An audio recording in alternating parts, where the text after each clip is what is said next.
नमस्कार।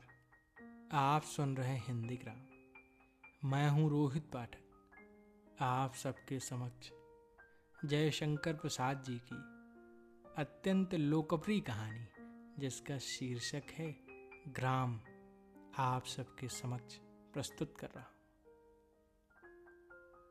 Ton ton ton station पर घंटी बोली। श्रावण मास की संध्या भी कैसी मनोहारिणी होती है। मेघमाला विभूषित गगन की छाया सघन रसाल कानन में पड़ रही है। अधियारी धीरे धीरे अपना अधिकार पूर्व गगन में जमाती हुई सुशासन कारिणी महारानी के समान विहंग प्रजागण को सुख निकेतन में शयन करने की आज्ञा दे रही है। आकाश रूपी शासन पत्र पर प्रकृति के हस्ताक्षर के समान बिजली की रेखा दिखाई पड़ती। ग्राम स्टेशन पर कहीं एक दो दीपालोक दिखाई पड़ता है। पवन हरे हरे निकुंजों में से भ्रमण करता हुआ झिल्ली के झनकार के साथ भरी हुई झीलों में लहरों के साथ खेल रहा है। बूंदियां धीरे धीरे गिर रही हैं, जो जूही कलियों को आर्द्र करके पवन को भी शीतल कर रही है। थोड़े समय में वर्षा बंद हो गई। अंधियार रूपी अंजन के अग्रभाग स्थित आलोक के समान चतुर्दशी की लालिमा को लिए हुए चंद्रदेव प्राची में हरे हरे तरवरों की आड़ में से अपनी किरण प्रभा दिखाने लगे। पवन की सनसनाहट के साथ रेलगाड़ी का शब्द सुनाई पड़ने लगा। सिग्नलर ने अपना कार्य किया। घंटे का शब्द उस हरे भरे मैदान में गूंजने लगा। यात्री लोग अपनी गठरी बांधे हुए स्टेशन पर पहुंचे। महादैत्य के लाल लाल नेत्रों के समान अंजन गिरने इंजन का अग्रस्थित रक्त आलोक दिखाई देने लगा। पागलों के समान बड़बड़ाती हुई अपने धुन की पक्की रेलगाड़ी स्टेशन पहुंच गई। धड़ाधड़ यात्री लोग उतरने लगे। एक स्त्री की ओर देखकर फाटक के बाहर खड़ी हुई दो औरतें, जो उसकी सहेली मालूम होती, रो रही हैं, और वह स्त्री एक मनुष्य के साथ रेल में बैठने को उद्यत है। उनकी क्रंदन ध्वनि से वह स्त्री दीन भाव से उनकी ओर देखती हुई बिना समझे हुए सेकंड क्लास के दर्जे में चढ़ने लगी। पर उसमें बैठे हुए बाबू साहब, यह दूसरा दर्जा है, इसमें मत चढ़ो कहते हुए उतर पड़े और अपना हंटर घुमाते हुए स्टेशन से बाहर होने का उद्योग करने लगे। विलायती पिक्का, बिरजिस पहने, बूट चढ़ाए, हंटिंग कोट, धानी रंग का साफा, अंग्रेजी हिंदुस्तानी का महासम्मेलन बाबू साहब के अंग पर दिखाई पड़ रहा है। गौरवर्ण उन्नत ललाट उसकी आभा को बढ़ा रहे हैं। स्टेशन मास्टर से सामना होते ही शेक हैंड करने के उपरांत बाबू साहब से बातचीत होने लगी। स्टेशन मास्टर, आप इस वक्त कहाँ से आ रहे हैं? मोहनलाल, कारिंदों ने इलाकों में बड़ा गड़बड़ मचा रखा है, इसलिए मैं कुसुमपुर, जो कि हमारा इलाका है, इंस्पेक्शन के लिए जा रहा हूँ। फिर कब पलटिएगा? 2 रोज में। अच्छा, गुड इवनिंग। स्टेशन मास्टर, जो लाइन क्लियर दे चुके थे, गुड इवनिंग कहते हुए अपने ऑफिस में घुस गए।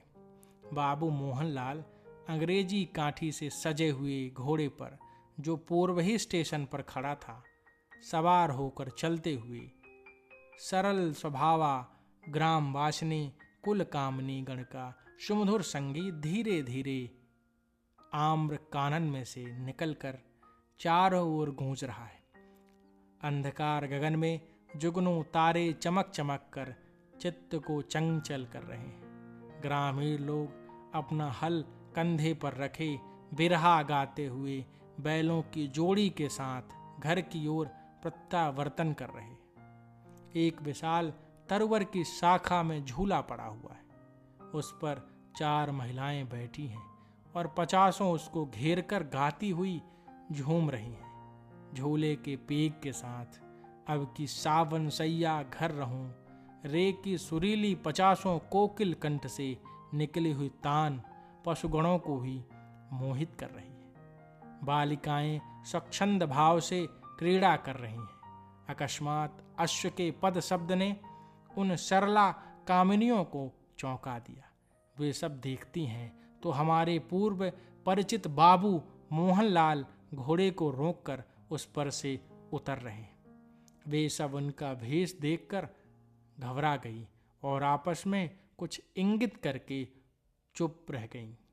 बाबू मोहनलाल ने निस्तब्धता को भंग किया और बोले, भद्रे, यहाँ से कुसुमपुर कितनी दूर है और किधर से जाना होगा? एक प्रौढ़ा ने सोचा कि भद्रे कोई परिहास शब्द तो नहीं, पर वह कुछ कह न सकी। केवल एक ओर दिखाकर बोली, यहाँ से 1.5 कोस तो बाएं, यह पैरवा जाई। बाबू मोहनलाल उसी पगडंडी से चले।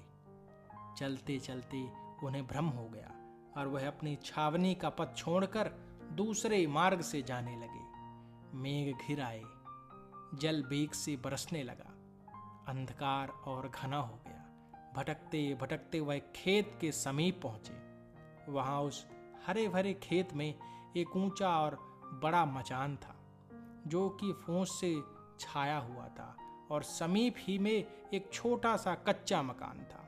उस मचान पर बालक और बालिकाएं बैठी हुई कोलाहल मचा रही थी। जल में भीगते हुए भी मोहनलाल खेत के समीप खड़े होकर उनके आनंद कलरव को श्रवण करने लगे। भ्रांत होने से उन्हें बहुत समय व्यतीत हो गया। रात्रि अधिक बीत गई, कहाँ ठहरें, इसी विचार में वह खड़े रहे। बूंदें कम हो गईं।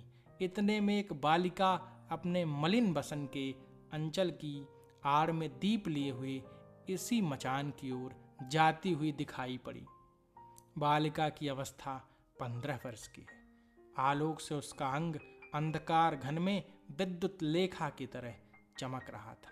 यद्यपि दरिद्रता ने उसे मलिन कर रखा है, पर ईश्वरी सुषमा उसके कोमल अंग पर अपना निवास किए हुए। मोहनलाल ने घोड़ा बढ़ाकर उससे कुछ पूछना चाहा, पर संकुचित होकर ठिठक गए। परंतु पूछने के अतिरिक्त दूसरा उपाय ही नहीं था। मोहनलाल ने रूखेपन के साथ पूछा, कुसुमपुर का रास्ता किधर है? बालिका इस भव्य मूर्ति को देखकर डरी, पर साहस के साथ बोली, मैं नहीं जानती।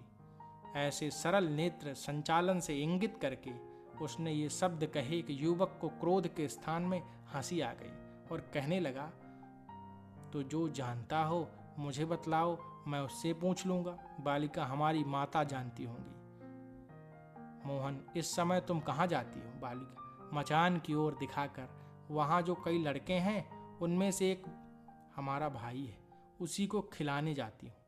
मोहन, बालक इतनी रात को खेत में क्यों बैठा है? वह रात भर लड़कों के साथ खेत ही में रहता है। मोहन, तुम्हारी माँ कहाँ है? बालिका, चलिए मैं लिवा चलती हूँ। इतना कहकर बालिका अपने भाई के पास गई और उसको खिलाकर उसके पास बैठे हुए बालकों को भी कुछ देकर उसी क्षुद्र कुटीराभिमुख गमन करने लगी। मोहनलाल उस सरला बालिका के पीछे चले। उस क्षुद्र कुटीर में पहुंचने पर एक स्त्री मोहनलाल को दिखाई पड़ी, जिसकी अंग प्रभा स्वर्ण तुल्य थी।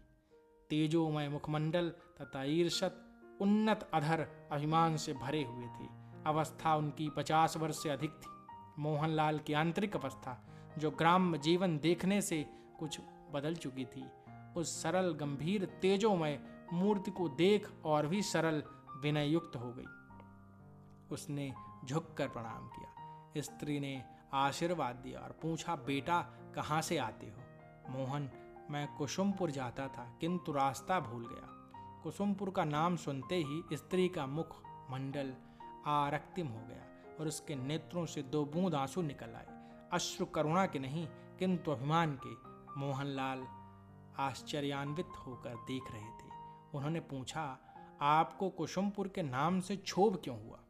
स्त्री, बेटा, उसकी बड़ी कथा है, तुम सुनकर क्या करोगे? मोहन, नहीं, मैं सुनना चाहता हूं, यदि आप कृपा करके सुनावे। स्त्री, अच्छा, कुछ जलपान कर लो, तब सुनाऊंगी। पुनः बालिका की ओर देखकर स्त्री ने कहा, कुछ जल पीने को ले आओ। आज्ञा पाते ही बालिका उस क्षुद्र गृह के एक मिट्टी के बर्तन में से कुछ वस्तु निकाल उसे एक पात्र में घोल कर ले आई और मोहनलाल के सामने रख दिया। मोहनलाल उस शरबत को पान करके फूस की चटाई पर बैठकर स्त्री की कथा सुनने लगे। स्त्री कहने लगी, हमारे पति इस प्रांत के गण्य भू स्वामी थे और वंश भी हम लोगों का बहुत उच्च था। जिस गांव का भी आपने नाम लिया वही हमारे पति की प्रधान जमींदारी थी। कार्यवश कुंदनलाल नामक एक महाजन से कुछ ऋण लिया गया। कुछ भी विचार न करने से उनका बहुत रुपया बढ़ गया और जब ऐसी अवस्था तो अनेक उपाय करके हमारे पति धन जुटाकर उनके पास ले गए। तब उस धूर्त ने कहा, क्या हर्ज है बाबू साहब, आप 8 रोज में आना, हम रुपया ले लेंगे और जो घाटा होगा उसे छोड़ देंगे, आपका इलाका फिर जाएगा। इस समय रेहन नामा भी नहीं मिल रहा है। उसका विश्वास करके हमारे पति फिर बैठे रहे और उससे कुछ भी न पूछा।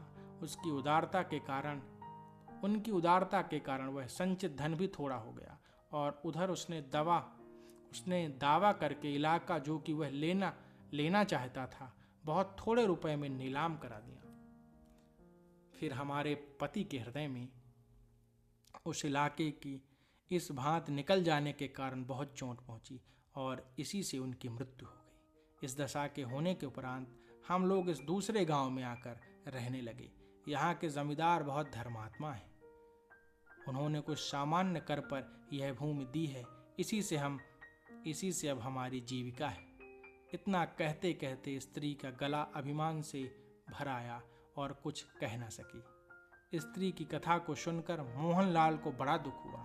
रात विशेष बीत चुकी थी, अतः रात्रि यापन करके प्रातः में मलिन तथा पश्चिमगामी चंद्र का अनुसरण करके बताए हुए पथ से वह चले गए, पर उनके मुख पर विषाद तथा लज्जा ने अधिकार कर लिया था। कारण यह था कि स्त्री की जमींदारी हरण करने वाले तथा उसके प्राणप्रिय पति से उसे विच्छेद कराकर इस भांति दुख देने वाले कुंदनलाल मोहनलाल के ही पिता थे।